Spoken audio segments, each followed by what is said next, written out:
Hey guys, today we've got a 71 Chevy C10, and to tell us all about it is the owner and builder, Jason Ross of Ross Performance. So Jason, I understand this is a fresher build. Very fresh. Yep. We where did it come from? How did it get to here? Well, it's my wife always wanted a 71, 72. We weren't really aggressively looking for one. She stumbled across one on Marketplace one evening and said she wanted to go check it out. It was nearby in Isani, so that's, a couple miles on the road. Yeah, it's 20 miles from here, so easy to go look at. Yeah. So we talked to the owner and went up there, checked it out, and she kind of fell in love with it. It was definitely didn't look like this at that point. Yeah. It was going to be a driver as is. But obviously that changed, and we did a few things to it since then. And she was set on a 71, 72 no matter what? Yeah, it had to be 71, 72, had to be long box. She just loves the front end of them, and just loves the look of it. Was there some family history, like Grandpa used to have one? Or? Just a friend she had in high school had one. It was this color. When we bought it, it was not this color, but we knew we could change that, and it was just more of the year and the long box that was really what got her sold on it. So what color was it when you got it? It was orange. Okay, gotcha. Grabber orange. It had been repainted a few times. Some things had been replaced. It looked good as a driver. As we got into it, it seemed a little unsafe. The floors were worse condition than we thought they were. So I wasn't really comfortable with her driving it. So we decided to, at least at the time, we were going to do floors and rockers and cab corners, and then drive it as is, and it snowballed from there. So the plan was to freshen up a little bit, fix a few things, and then. I mean, we were one thing leads to another. Yeah, we were going to keep it had a different year 350 in it. Not sure what it was from. Automatic, bench seat. It was good shape. I drove it back here with my Sani. I made it about 5 miles away, and it ran out of tranny fluid because the cooler lines were in rough shape. But almost made it home. We got that stuff fixed up and kind of driving around a little bit, and just got to the point where I just, the seat belt mounts weren't really good. The seat mounts were on kind of sketchy metal, so we decided to, start doing some of that stuff. And so it started with the body work, and then for guys that can't see under it, we'll get there. It pushed into full drive line, everything, suspension. So what was like the domino that started the cascading effect of the whole build?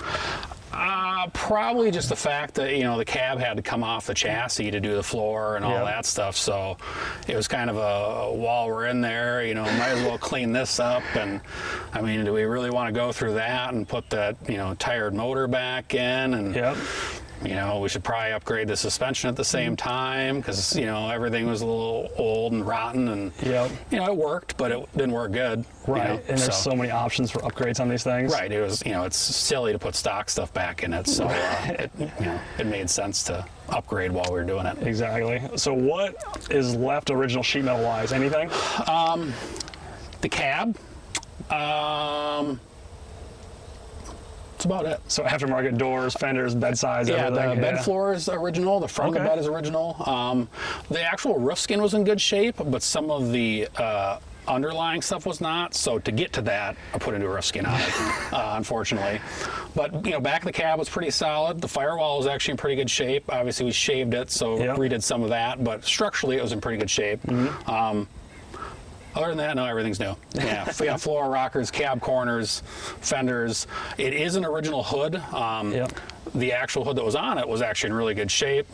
Talked a couple of blasters to get it cleaned up. Made it very clear they couldn't warp it. They got warped.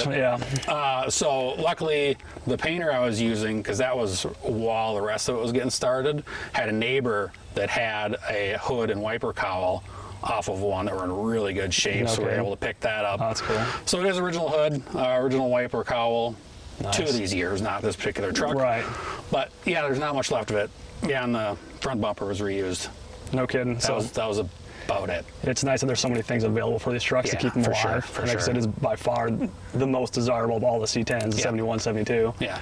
I mean, the bed sides probably could have been saved, but they had been hit and there was mud work in them, and it would have probably been more expensive to bring them back versus getting aftermarket ones. Right. But even the aftermarket ones needed some work. The passenger, the driver's taillight area, the stamping must be off on their mold a little bit, so that had to be, reworked. Right. You end up putting so much time into fixing what's there. It's just it was a toss-up. I don't know if it would have made more sense to fix the original ones or not, but it doesn't matter. At that point, we were committed. So. Good deal. So take me through the suspension. Obviously, you said it's not stock. Let's start front end, work to the back. Sure. It is an original chassis, frame-wise. Blasted, powder coated. Some of the common areas that are, wear more than others. I, boxed them, plated them just to prevent any future issues. Yeah. So did that. The front suspensions, CPP, tubular control arms with Viking coilovers. Back, same thing, tubular trailing arms with Viking coilovers. Oh, nice. It is original disc brake truck, so stuck with the original brakes on it. Obviously, it's all new stuff, but the original setup. Disc in the rear? No, original drums in the back. Kept those. Did you get the original drums in? Okay. Yep. Yeah. We may upgrade that in the future, but the original owner, or the previous owner, had just done those, so it was in good shape. Okay. It was one of those things. It's like, it's working. We'll run this for now and see how it works. And it stops nice. great So as is. Still stock axle housing, all that? Yep. Yeah. Any upgraded axles or differential or anything? Nope, not yet. We'll probably put a posi in the future, but we kind of wanted to see what these gears would do, and there are 307s in it. Like we talked about earlier, it searches a little bit for gears, so we may modify that in the future, but kind of wanted to see how it was with the 8-speed. So nice. And so guys looking at this at first might think it's a K10. I used to think it was a K10 when I first saw it because you have the BFGs on it. Yeah. What made you decide to go this route? She likes more of the farm truck kind of 4-wheel drive look, but we didn't need 4-wheel drive on it. Right. And the CPP kit comes, you could get it, stock height that can go slightly above. Yep. So this is maybe an inch taller than what stock height would have been on the 2-wheel drive, but really liked the original, BFG tire and original, vintage wheel look on it. So that's what we went for. Yeah, nice thing about having a setup like this too, you can go anywhere. Yeah. You can run down a gravel road or some of these side streets. Sure. And it's guilt-free driving, right? Yep. You don't have to worry about being too low or scraping or whatever. Nope, it can go through anything. It probably never will, but but it could. But still, it could. Yeah, it's got the option, the options there, and just gives it a super unique look. Yeah. Nice. Yeah, that was not an option for it. It had to have this look to it. So your wife had like a checklist. She knew, she had a vision in her head, and along the way, I'm like, well, how do you want this to look? And nice. She told me what she wanted, and I've done enough of them that I kind of knew where to go for that. You know, but like with the wheels, we went a little bit bigger than stock. We went with the 17. It's not real big, but it's a slightly different look. Well, it fills out the wheel well perfectly. Yeah, which is what you want. Pushed the biggest tire we could fit on it. But it clears good. Yeah, no rubbing. No rubbing. Yeah, which is perfect. Yeah. That's awesome. So works out well. How often is she like coming home in the evening, rough day at work, and just needs to go for a drive? She works from home, so she drives it. She drives it during the day sometimes. Okay, she works for she does all the paperwork for the shop here. So it doesn't have a lot of miles on it yet. We just finished it a couple months ago, so it gets driven on very nice days, or to shows and stuff like that. Yeah, but of course. It'll get more and more as she's more comfortable with it. But we need to get that first rock chip out of the way. So and then she might feel a little bit better about just taking it anywhere and doing anything with it. Yeah, it'll never see a dirt road. Yeah. She has a horse and she's at the barn all the time, but it'll never go there. Yeah. She likes it too much. It's her pride and joy. It's her pride and joy. Yeah. Oh, that's super cool. It's just a nice day cruiser. Cool. So let's pop the hood on this sucker. Okay. Let's show everybody what's underneath this thing. Sounds good.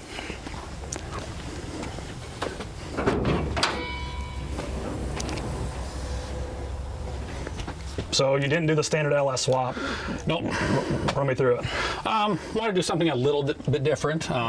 And the LT engines are getting more readily available, since obviously that's what's in all the new vehicles now. Yep. So we want to try something different, and wanted something with more speeds in the transmission. So we got this 5.3 L83 with the 8L90 tranny, two-wheel drive, out of a donor vehicle, and I got the harness and everything with it. And normally I would probably buy an aftermarket harness, but I spent the time on this one and trimmed it down, used the original harness, and which is nice.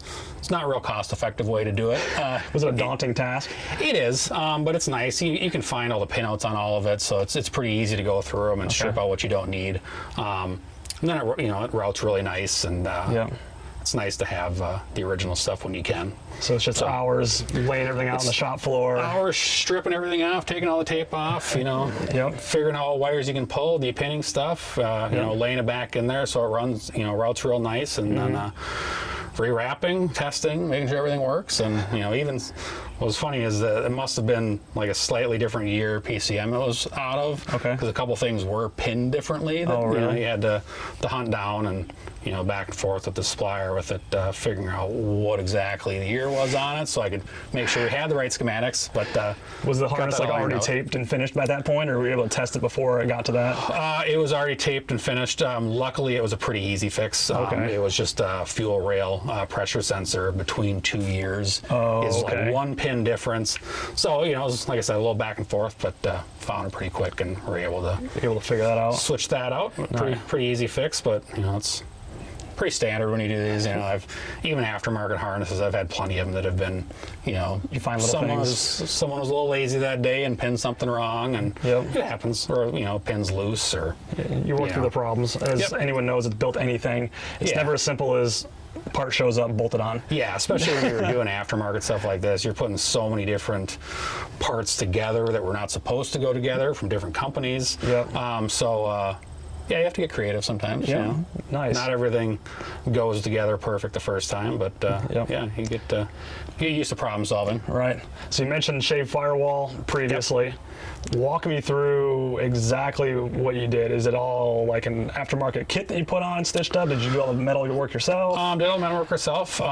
It's a vintage air AC system, so that comes with an actual filler plate, but normally it's a bolt-on piece. Right. So I used that piece to shave that area. And grafted it in? Yeah. Nice. All the other stuff, it was just fill the extra holes.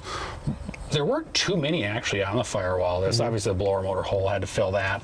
But the other side was pretty clean. So, it was just straightening out a lot of the spot welds and stuff like that. And there's areas like the sheet metal's folded over. So you had to I mean, it had seen some abuse over the years. So some of that has to be straightened out and fixed, and, little holes filled and stuff like that. But pretty straightforward, Nice. And then AC lines, are they all custom, or are they as they came from Vintage Air? Inside the cab is the C10 stuff from Vintage Air. It gets it to that point. The rest of it, since obviously it's an LT with the original AC compressor, all the soft lines are custom made, just because obviously the stuff that they supply is not set up to work with that. You had a local shop do that, or is that something you do here? No, I do that here. I've got nice. a crimper, so do a lot of those. It's nice to have the right tool for that, because it really makes it easy not having to run at other places. So you can just mock them up here, mark them and crimp them, put them back in. I might have some more work for you. Yeah, it's so handy. Yeah, I mean, trying to sub stuff like that out is a pain in the butt, because if something does leak, then you're back and forth, and it just slows things down. It's just a pain. So I bit the bullet on that. Really, it's not even that expensive of a tool, but it's no. Once you have the press, it's just a matter of the different dies and pieces, right? Yep. Yeah, and since I'm doing all aftermarket stuff, I don't have to get into all the metric stuff, and Right. Some of the swaps, I've had a few oddball ones where you're trying to work with some factory equipment on it, but for the most part, with the even the stock compressors, you can get aftermarket adapters for the line, so it's all standardized stuff. So it's pretty straightforward. Nice. So inner fenders, are those like a factory replacement as well? Yep. Yeah, of course those aren't original either, because they were in rough shape. They were missing parts, and so got those are aftermarket originals, but had them painted body color, so they flow really nice in there and nice, fit the look. Nice. And then is the master cylinder and all that stuff is just OE replacement? Yep. Yeah, I mean, it is an upgraded one to power brakes originally, but it's not anything special. It's right. Just it is a kit for the C10. Okay, just upgraded booster and whatnot. Yeah. Yeah, it still gives it that nice kind of OE look, but yet everything's like super nice and clean. Yeah, and it changes your pellet ratio on the firewall with the cantilever set up there. So okay, so it's a little more improved. Yeah, it gives it a little better. Nice. And then what did you do for radiators? Is this like not like a replica piece, but is this like a drop-in for C10 or something you custom did? It is a drop-in for a C10 with an LS LT swap. Okay. So it puts the hoses on the right size, and they're the smaller sizes. They're not the larger small block. Gotcha. So you didn't have to make couplers and all that. Yeah. So I mean the hoses are a little bit closer. Obviously you have to make hoses work, but at least they're close to the right size, so you're not stepping down from a 2 to a 1.5. You're much closer. Right. When you're going to like this extent to make something to do a full build, once you have to like go from like a 1.5 to a 1 3/4 and then step up, you have so many connections and pieces. It just doesn't look right. Yeah, that and you're asking for leaks with more connections and stuff like that, so it's kind of nice. Yeah, it really sets it off nice. Yeah, I mean, sometimes you got to piece them together. Like this one does have a junction and a 90 in it just to be able to, make the proper turns tightly. But yeah, it's still much closer than using the original one. Right. But it is proper size for the C10, so it drops in. Obviously, you have to make upper mounts because the original piece doesn't work very well, but so you made the mounts too then? I did make the upper mounts. The bottom mounts were good. The cradles were good for that. But those are just like a piece of rubber silicone that they're sitting in, or poly? Yeah, basically it's just a poly U that it sits in the channel. Those are the right size for this, but the upper one was just not very attractive. And so of course we got to improve that. Yeah. Yeah, you can't have that be the first thing you see as an ugly original piece. So. Right. All these little details are just all the things that make it look the part. Because you don't want stuff to look like an afterthought. Yeah. Where we start seeing strap metal that are sheet screwed down. Sure, it works and it gets the job done, but when you're making something to this quality, those little things make a huge difference. For sure. Yeah. There's not a single part that wasn't pre-thought about, predetermined. How's it going to look? Yeah. Yeah, and most everything was assembled ahead of time. Yeah. There are a few things that didn't get test fit before paint, but most all of it, I had the engine and I had everything put back together on the chassis with the new suspension, because, the other suspension wasn't real level. It was old and tired, so it's good to do that just to make sure everything is at least close. You can work out the final details once it's done, but it's a lot nicer to cut and move something before it's painted than when it's like this. It's you have to get a lot more creative when you're at this point to either have it redone, or you have to be really creative to hide what you did. Right. So so guys are looking to have something like this built. That's where a lot of that expense comes from, right? Is because you need to completely put something together before you can take it all apart again and then start doing your painting. Yeah, you're doing it twice, if not more than that. Because a lot of times you put it all together and it's like, oh, this isn't going to work. So sometimes you got to take the whole front and back apart. Move something, or resituate the engine, whatever. Right. Put it back together, see if it works. Hopefully it did that time. Yep. Doesn't always. Yep. You try to do it in as few shots as possible, but there are definitely times where things are together and apart multiple times. Yeah. So had you kept track of hours on this truck? How much time you have into it? No. Don't want to. It's kind of tough since it was a build for ourselves. It's but I'm sure there's over 1,000, probably. Yeah. When we were talking to the appraiser, he's like, "You got to have 1,000 hours into this." And I'm sure I do, based off some of the other builds we've done with what they come out to. Right. But it's kind of tough when it's your own, because you're doing it on weekends and you do a few hours at night here and there, and you kind of don't even want to know how much time you put into it. Yeah. But it's good, it's good to know in the end, because it helps you get a value of it. And, Anytime I've worked on anything too, I start keeping track of that stuff, and after about 40, which is like the beginning of the project, you just quit. It's like I don't even care anymore. I just want the thing done. I want it to be right. I want it to be the way it's supposed to be. Yeah. Obviously, if it's customers, you keep very close track, because you want to be fair on that. But and this is kind of just, I don't really want to know. Yeah. Give me a time frame. So obviously this probably wasn't done in a winter. Is it done on multiple years? We got it 2 years ago in this coming October. So relatively quick. That is fast. Yeah, because at first we weren't really sure what we were doing, so it sat a little bit and drove it a little bit in the fall, and then it was, yeah, we're going to do this. So that winter, you know, blew it apart, did all the major metal work, got the engine coming, you know, got a lot of stuff ordered, got it kind of initially mocked up, and then the painter I normally use, who actually was painting one of my other vehicles, he was real honest. He's like, I'm not gonna have time to do it for a while. So started looking for other options. And it was probably about a year into the process at that point, so it was last fall. We were really looking for a painter. Found one, and it worked out really well. He had some availability, and you know, I offered to take it apart, you know, the bed fully unbolt. So brought him the bed in pieces. He did that first while I buttoned up some of the, you know, fit and finish on the front gaps and stuff.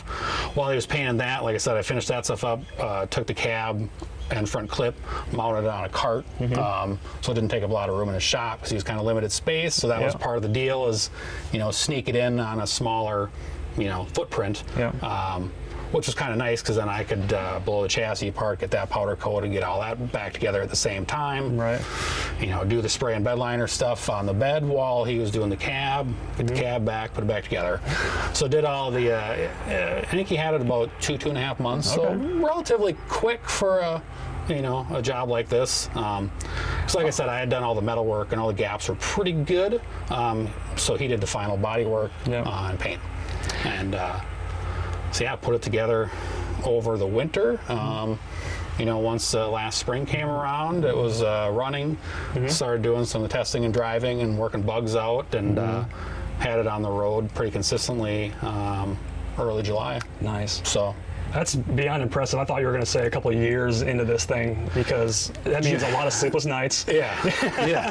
On late nights, because you're obviously doing customer stuff all day long, and then this in the evenings, weekends. Well, yeah, and like we got to the point where I didn't really do any of the interior at a time, so we got to kind of run and drive and want to work on that stuff. And then we really wanted to kind of, you know, bring it out for the first time for Street Machine Show. So yeah, there were some very late nights finishing up the interior on it, you know, working out some of the details on it. And but yeah, got out there, got everything done. So nice. Yeah, that's when you don't want to know the hours. Exactly. So, that's a great segue, though. Let's open the door. Let's see the inside of this thing. Yeah. Okay. So stock seats, obviously. Yep. Well, they are just a different vehicle. So where'd they come from? What's all like going the 07 to 13 Silverado. In that generation. Nice. The console lid's also out of that same vintage vehicle. Oh, nice.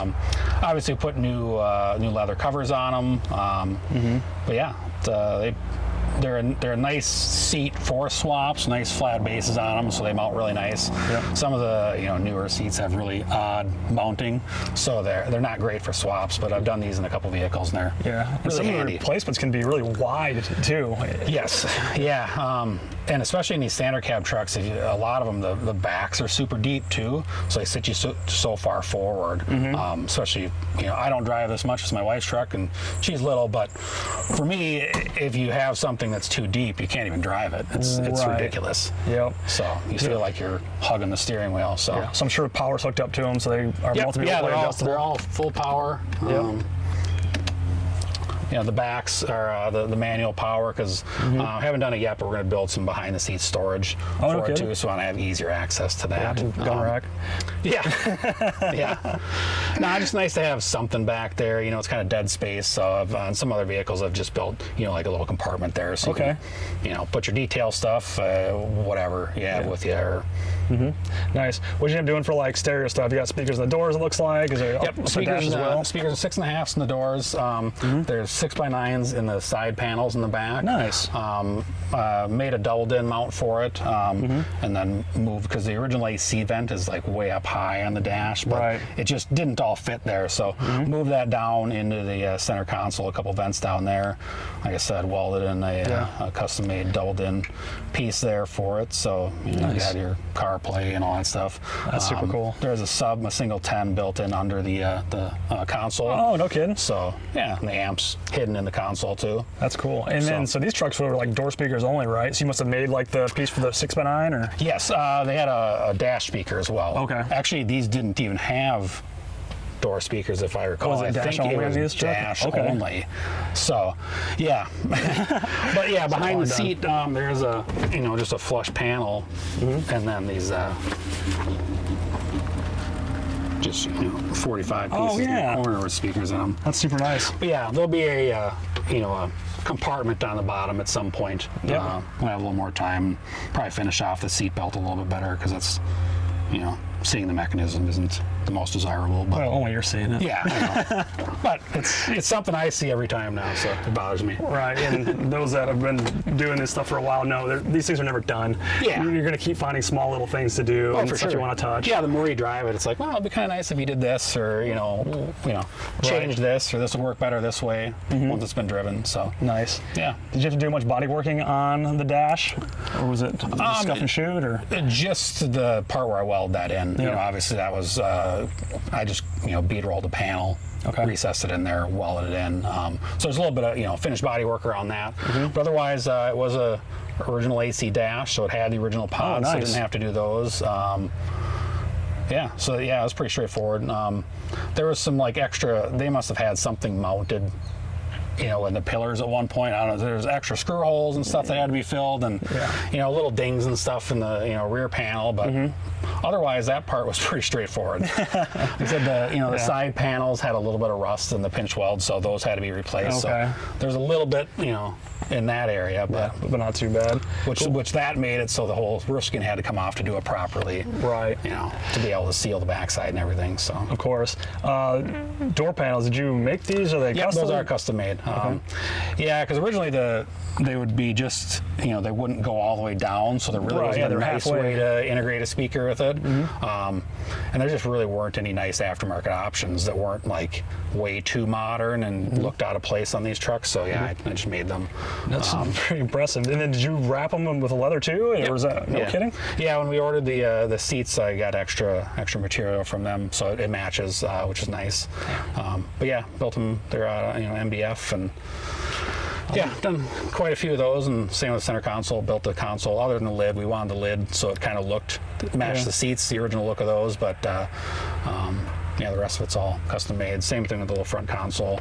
She wanted it kind of open. She didn't like a full console. She says it kind of feels closed in, so we left it open. We have that, the little pocket on the left. She can clip her phone in, and then that integrates with the CarPlay with the radio, and it was a good place to put the AC vents, since we eliminated the spot on the dash for that. And Dude, I love the craftsmanship. Everything's just so well fit. You did thank you. An amazing job. Job. Can you fire this thing up for us? Absolutely. Yeah.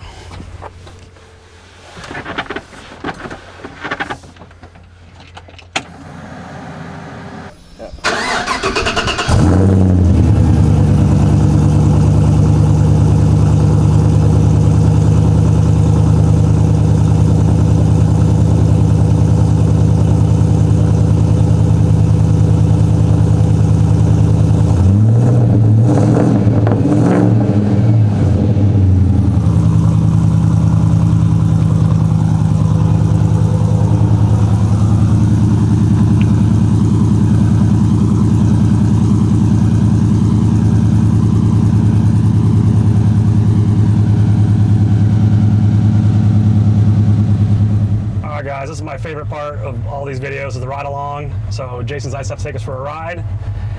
And I gotta mention, as soon as I close the door on this thing, it is so tight. It is like early air-cooled Porsche 911 car door tight. It feels so good to close this thing.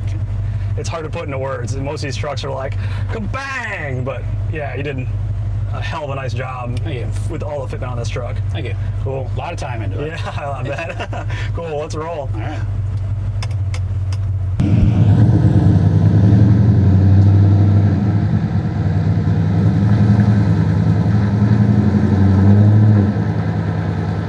This center console here, is this all what you made as well? Yeah. No, it's not. Yeah, like I said, I got the cover so it matched the seats and eliminates some of the fab work, but the rest of it made from scratch, and instead of integrated a single 10-inch sub down firing in the bottom of it. Nice. So yeah, it's nice having the split versus the bench. Is that one of the requests that your wife had as well? It needs to be bucket seats? No, actually, originally we were going to get a custom bench made, but it was the lead times were just ridiculous. So started looking at other options. And like I said, I'd used this style seat before in other swaps, so I knew these were good. And, you know, owned trucks with these seats before, so she knew they were comfortable.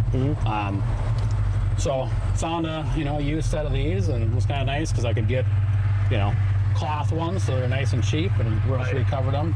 Yep. Did you put new foam in them too? The driver's seat, yeah. So a big boy must have been sitting in the driver's seat. But yeah, you can't find these truck seats that don't have a jack driver's seat. Yeah. Too many people are lazy and they slide off the outside, just destroying it all. Oh yeah, that outside cushion is always wiped. This thing rides. Yeah, like prime. Yeah. It does all the right things. No rattles, no squeaks. Did you have to spend a lot of time chasing down rattles and squeaks, or like right away was it tight? Yeah. I mean, there were a couple little things. You had to adjust a little bit once they kind of rattled into their final home, and but otherwise, I mean, there weren't really too many bugs to work out in it, considering what all went into it. Right. I definitely had other builds that have a lot more, things you're chasing, and there's always a few little things like we discussed before. You put that many aftermarket new things together that weren't necessarily built to go together, and you're gonna run into stuff like that. And it's so easy to like forget something too, like a screw not being all the way tight, and then you have a rattle in the dash you just can't find, or a clip that doesn't as tight as it needs to be. It can take a while sometimes tracing those things down. Yeah, or sometimes they were pretty tight, and then as you drive it, they rattle a little bit loose, and you gotta go back and address them. But yeah, but initial impressions are, man, this thing drives just like a modern pickup drives. Yeah, I mean that's what she wanted, and that's kind of what I try to do on most of the builds. That's what everybody wants. They want the look of an old vehicle, but they want it to drive like a new one. So, right, because anybody who's driven these old trucks know they don't drive good. No. That can be fun too. I don't mind driving them, in the original condition.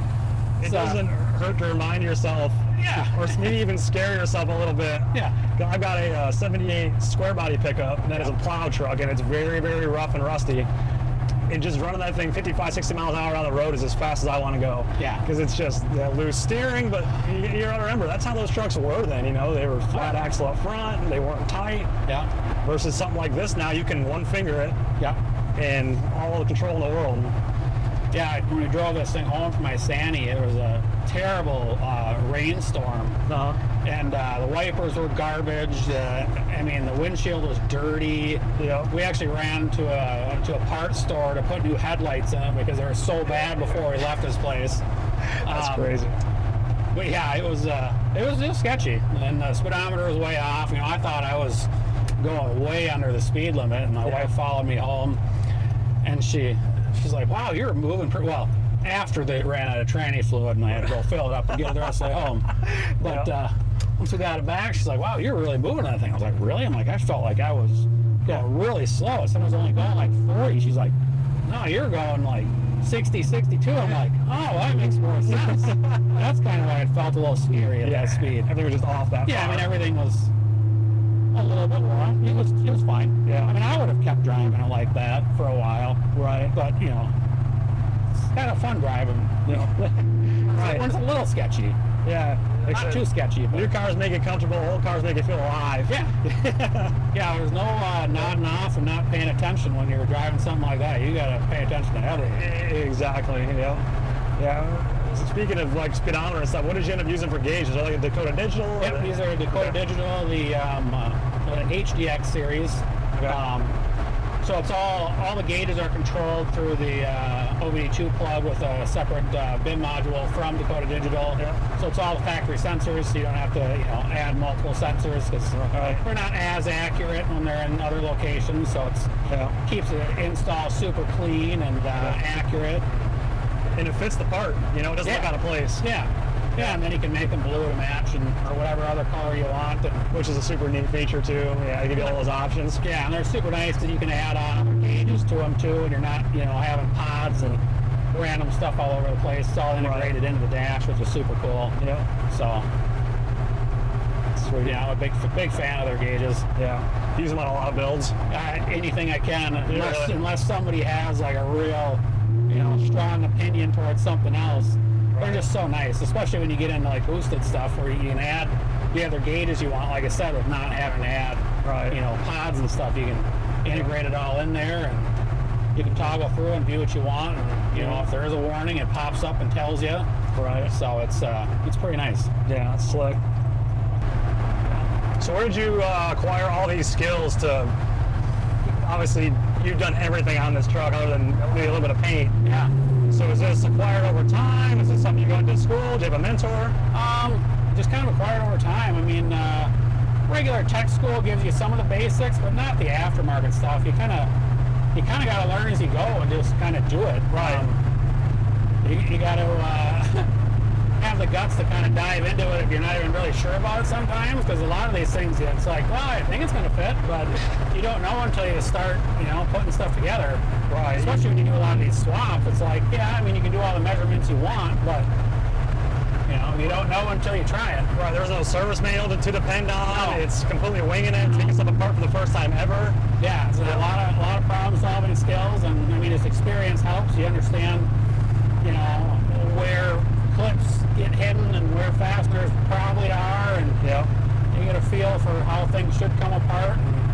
And sometimes breaking things and now thinking, how do I fix this? Yeah, it's like... Yeah, just years and years, and it builds, right? Yeah. And I think the aftermarket stuff, you kind of you have to have the mind for it or you don't. I mean, you can learn a lot of it, but some people just, they're great at general repair stuff, but if it's anything you have to think outside the box or, be creative, some people just don't have it, and they just, end up creating more problems. I've worked with several people like that where it's like something that should have been a pretty easy obstacle to get over, they end up stressing out about it and making it into a bigger issue, and then they really, damage something or make it even worse. Right, yeah, they've been taught like it's done this way, you repair it by the manual, or step one, plug in my scan tool. Yeah. When it comes to stuff like this, you don't have that to rely on, No, it's sometimes it's been done before, so you can get some info from other people, but you can't fully trust everything you're seeing either. So you can take that for some guidance, but you just kind of gotta get in and do it, and not be afraid to, just go for it. Yeah. So it takes a lifetime of acquired skills to build something at this level. Yeah. I mean, this is all I've really ever done. So you have to have that obsession too, right? Yeah, I mean, you have to really like it, because there are days that aren't very fun, when that stuff doesn't work, and it's like, oh, well, how are we going to get around this? It's like, there's a point where you can't go back. It's like, well, this has to get figured out somehow. Yeah. So it's, you got to suck it up, and you got to do it. And let's be honest, there's not some days like that. Most days there's a lot of days where it's like, oh, no. Just beating your head against the wall. Why did I do this to myself? Yeah. Yeah, there are times where it's, you get into something and you'll just be sitting there staring at it, because I was building this raised bed for an F100, and I'm, planning and looking, and eventually I'm like, I just got to start, cutting and welding something together. Yeah. And, it turned out, I had to redo a couple little things on it, because, once you do it, it's like, oh, this isn't quite what I had in mind, but you got to be able to kind of imagine what it's going to, turn out like, too, to be able to, put it together. Exactly. But some people can't do that. Yeah. I'm sure you can't count the nights where you wake up at 2 in the morning. I have an idea. That's how it's going to work. Oh, yeah. Yeah. And then you don't sleep the rest of the night. It's just get out the shop and do it. Yeah. Yeah, there have definitely been those times. It takes a little bit of crazy to yeah, for sure. to really build something all the way through. Yeah, man, I can't get over how well this thing rides. It's like the perfect cruising pickup. Yeah, it's a lot of fun. All right, guys, that's going to wrap up this episode of Hot Rod Bio. I hope you enjoyed watching. Jason, thank you so much for showing us your C10. Yeah, thanks for checking it out. You're an incredible craftsman, and this thing is just absolutely incredible. So thanks for watching, and we'll see you guys next time.